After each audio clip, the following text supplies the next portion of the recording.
តែយើងត្រូវធ្វើដូចម្ដេចនៅពេលដែលយើងមានអារម្មណ៍ថាចង់បោះបង់អីមួយចោលយើងបាក់ទឹកចិត្តយើងអត់មានកម្លាំងចិត្តនៅក្នុងការធ្វើវាបន្តទៀតណាថ្ងៃនេះខ្ញុំមកចែករំលែក tip សំខាន់ដែលខ្ញុំធ្លាប់បានប្រើប្រាស់ហើយអនុវត្តកន្លងមកដើម្បីយកឈ្នះនៅពេលដែលខ្ញុំធ្វើអីមួយហើយខ្ញុំបាក់ទឹកចិត្តខ្ញុំអត់មានកម្លាំងនៅក្នុងការធ្វើវាបន្តទៀតមិនថាតែការរៀនសូត្រមិនថាតែការធ្វើការងារមិនថាតែ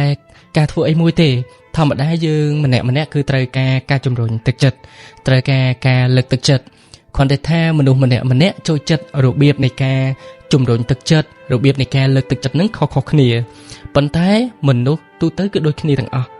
យើងអាចទៅធ្វើការអីមួយហើយនៅពេលដែលអត់មានការលើកទឹកចិត្តអត់មានអ្នកផ្ដល់យោបល់ប្រឹក្សាយោបល់អ្នកដែលជំរុញយើងបន្ថែមអញ្ចឹងយើងអាចទៅរួចដែរប៉ុន្តែយើងអាចទៅបានរយៈពេលខ្លីឬក៏យើងអាចធ្វើវាបានតែបន្តិចបន្តួចអញ្ចឹងទៅសម្រាប់ខ្ញុំតាំងពីដើមមក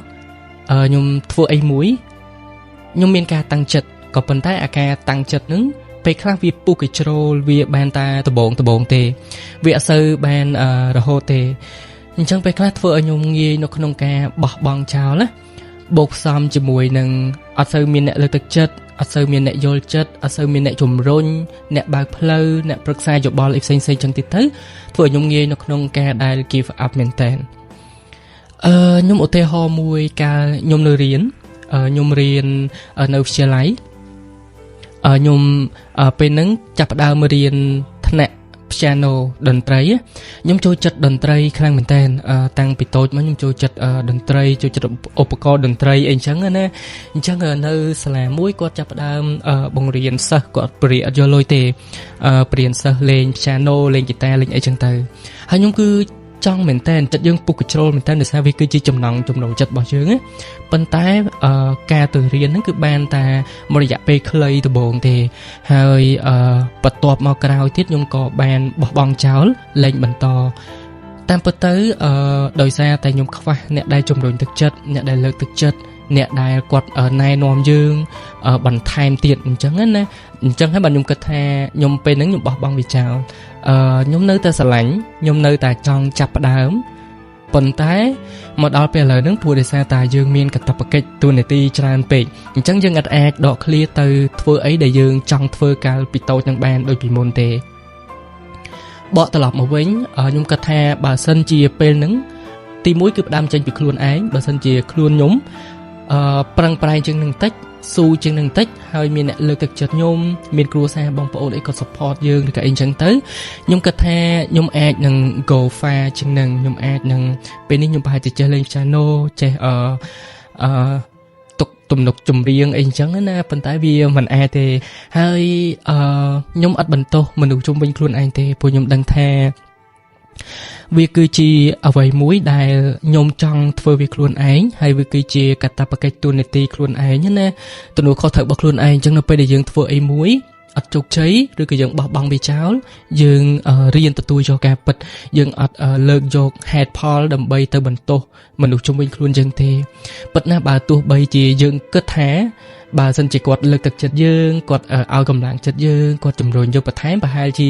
យើងអាចនឹងល្អប្រសើរជាងនឹងឬក៏អីចឹងទៅក៏ប៉ុន្តែអានឹងគឺជាផ្នែកមួយទេប៉ុន្តែអ្វីដែលសំខាន់ស្ទើរតែ 90% គឺជាខ្លួនឯងផ្ទាល់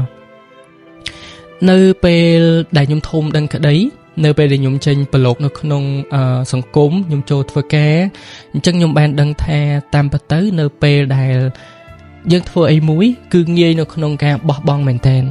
ទី1គឺផ្ដើមចេញពីខ្លួនឯងណា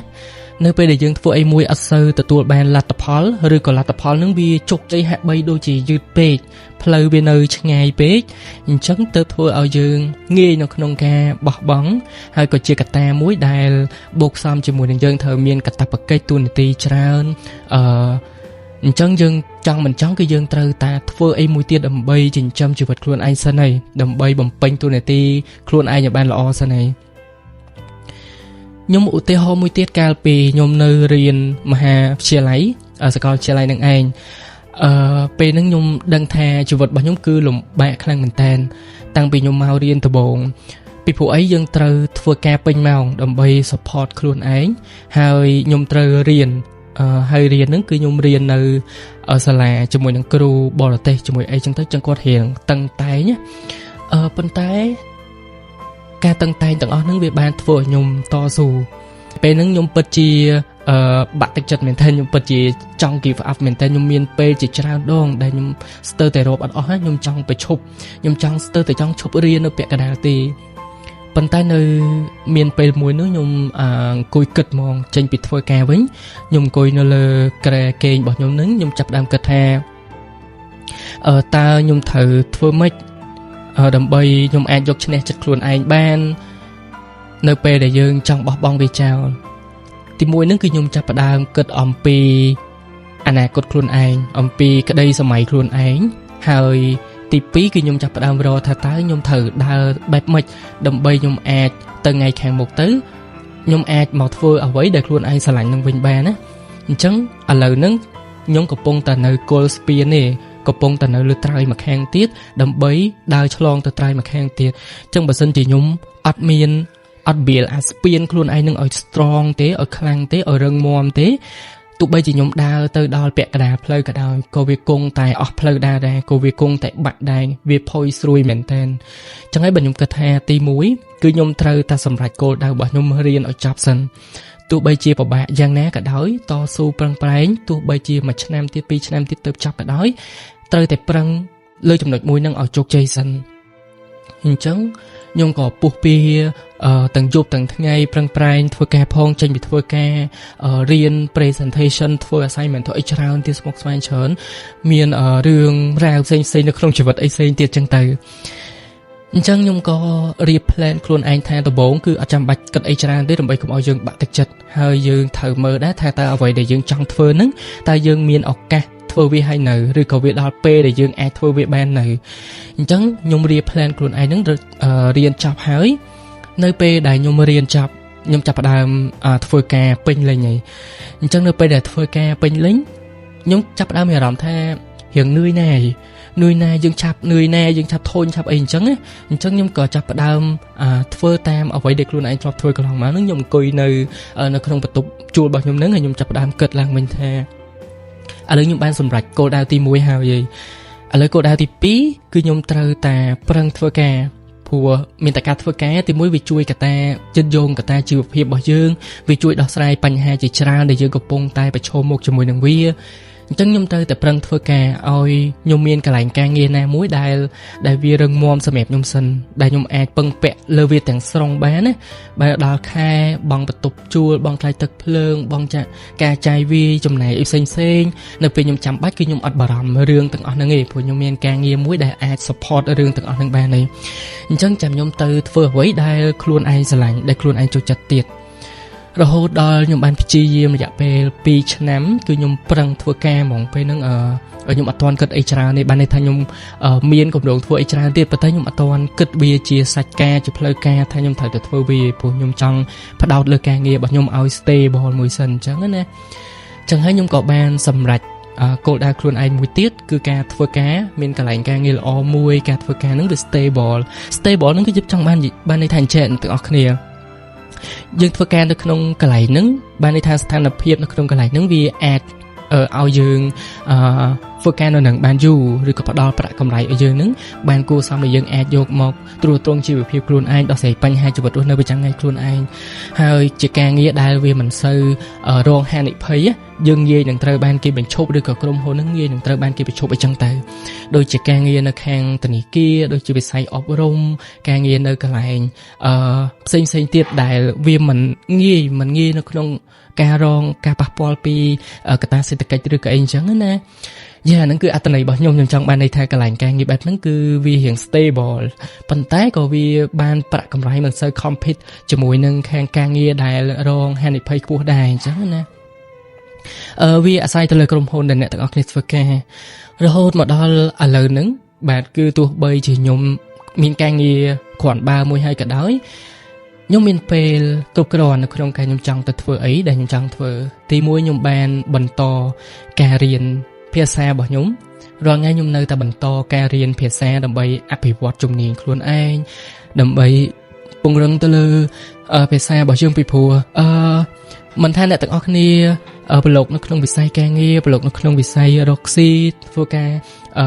ប្រកបនៅរបរអីទេបាទយើងបើអាជីវកម្មឬក៏អីណាយើងនឹងមានក្តីសម័យមួយថាយើងចង់ទៅដើរលេងនៅស្រុកក្រៅនៅក្រៅប្រទេសអញ្ចឹងចង់មិនចង់បើចេះភាសាវាល្អជាងយើងអត់ចេះហើយបើយើងចេះចាប់ពី2ភាសាឡើងទៅទៀតគឺរឹតតែល្អហ្មងអញ្ចឹងណាអាហ្នឹងជាផ្នត់គំនិតរបស់ខ្ញុំអញ្ចឹងបើទោះបីជាខ្ញុំអាចនិយាយភាសាមួយបានល្អហើយយកទៅប្រើការបានហើយខ្ញុំបានចាប់ផ្ដើមរៀនភាសាទី2របស់ខ្ញុំភាសាទី2ហ្នឹងគឺភាសាអត់រាប់បញ្ចូលភាសាកំណើតទេភាសាខ្មែរហ្នឹងណាអូខេអញ្ចឹងមកដល់ឥឡូវខ្ញុំអាច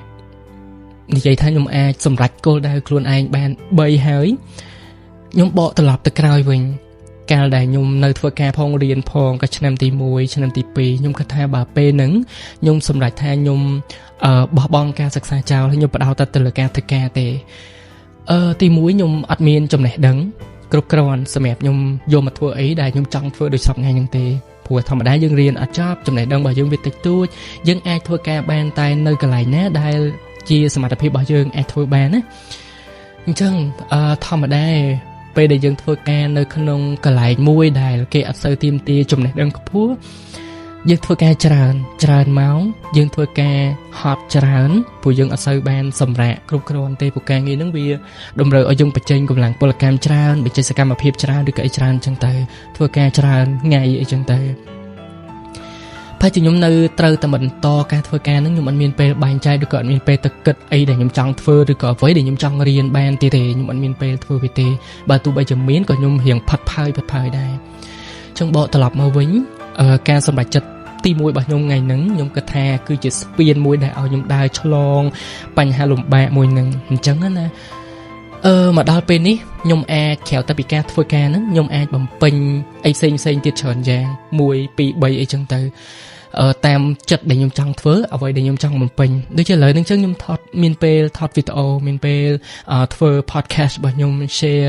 ចែករំលែកទៅកាន់អ្នកទាំងអស់គ្នាឬក៏អីចឹងទៅអញ្ចឹងអ្វីដែលខ្ញុំចង់លើកយកមកនិយាយថ្ងៃហ្នឹងបកទៅសំណួរកាលពីដើមវីដេអូរបស់យើងវិញនៅពេលដែលយើងបាក់ទឹកចិត្តយើងមានកម្លាំងចិត្តណានៅពេលដែលយើងធ្វើអីមួយហើយយើងចង់បោះបង់ចោលតែយើងត្រូវធ្វើដូចម្ដេចទី1គឺអ្នកទាំងអស់គ្នាត្រូវស្វែងយល់ថាតើគោលដៅរបស់អ្នកទាំងអស់គ្នាអីគេគោលដៅរបស់យើងមិនមែនតែយើងចង់ធ្វើការរកលុយមានរបស់របរប្រើប្រាស់ហឺហាឬក៏ជោគជ័យទេពេលខ្លះយើងចង់សម្រេចគោលដៅរបស់យើងតូចតែសួរថាគោលដៅតូចហ្នឹងឥឡូវហ្នឹងយើងមានពេលធ្វើវាបានអត់ហើយយើងធ្វើម៉េចដើម្បីថ្ងៃមុខទៅឬក៏រយៈពេលប្រហែលទៀតទៅយើងមានពេលគ្រប់គ្រាន់ទៅធ្វើវាឬមួយក៏យើងគិតថាយើងចង់ធ្វើវាចង់សម្រេចវានៅពេលហ្នឹងអញ្ចឹងតើយើងត្រូវរៀបផែនការរៀបផ្លូវជីវិតខ្លួនឯងដើរបែបម៉េចអ្នកទាំងអស់គ្នាអង្គុយហើយអ្នកទាំងអស់គ្នាសម្លឹងទៅជាងរបស់អ្នកទាំងអស់គ្នាពណ៌សក៏ដោយពណ៌ខ្មៅក៏ដោយអង្គុយនៅកន្លែងណាដែលវាអត់បានន័យថាអត់មានអីបានន័យថាពណ៌សឬក៏ពណ៌ខ្មៅហើយអ្នកទាំងអស់គ្នាចាប់ដើមគិតពីអនាគតខ្លួនឯងគិតនៅអីដែលខ្លួនឯងចង់បានហើយយើងត្រូវរៀបផ្លូវដើរខ្លួនឯងបែបម៉េចយើងត្រូវរៀបផែនការខ្លួនឯងបែបម៉េចកុំរៀបផែនការម្ដង 4-5 ឆ្នាំអ្នកទាំងអស់គ្នារៀបផែនការម្ដង6ខែអាចថា3ខែ6ខែឬក៏1ឆ្នាំអីទៅបានហើយបើសិនជាផែនការនឹងវាយូរឬក៏អី1ឆ្នាំចាប់1ឆ្នាំហ្នឹងហើយចំណែកទាំងអស់គ្នារៀបផែនការខ្លួនឯងមកតង់ទៀតអញ្ចឹងណាហើយកុំចង់ឃើញគេធ្វើអានឹងបានយើងទៅធ្វើដូចគេដែរទាំងដែលយើងអត់ទាន់បានរៀបផែនការខ្លួនឯងឲ្យបានច្បាស់លាស់អញ្ចឹងដូចគេនិយាយថាមនុស្សម្នាក់យើងមានស្ថានភាពនៃជីវិតរបស់ខ្លួនឯងនឹងរៀងខ្លួនបែបផ្លូវដើររបស់យើងគឺរៀងខ្លួនវាអាស្រ័យទៅលើការរៀបចំរបស់យើងការយកចិត្តទុកដាក់របស់យើងចាក់ស្ដែងហើយខ្ញុំចង់លើកទឹកចិត្តទៅកាន់អ្នកទាំងអស់គ្នាដែរនៅពេលដែលយើងមានអារម្មណ៍ថាយើងហត់យើងអស់កម្លាំងយើងចង់សម្រាកអ្នកទាំងអស់គ្នាគួរតែសម្រាកអ្នកទាំងអស់គ្នាគួរតែយកពេលមួយចំនួនសម្រាប់ខ្លួនឯងទោះបីជាយើងជាមនុស្សប៉កែប៉ុណ្ណាក៏ដោយយើងខ្លាំងប៉ុណ្ណាក៏ដោយយើងមិនចេះហត់ប៉ុណ្ណាក៏ដោយគង់តែមានពេលមួយអង្គុយសុកមានអារម្មណ៍ថាយើងអស់ទឹកចិត្តអលីងហ្មងយើងមានអារម្មណ៍ថាយើងសែតយើងអត់សប្បាយចិត្តយើងចង់តែសម្រាកចង់តែឈប់ហ្មងចង់តែបោះបង់អីចោលហ្មងប៉ុន្តែអ្នកទាំងអស់គ្នាកំឡុងពេលហ្នឹងគឺយើងសម្រាកសិនសម្រាក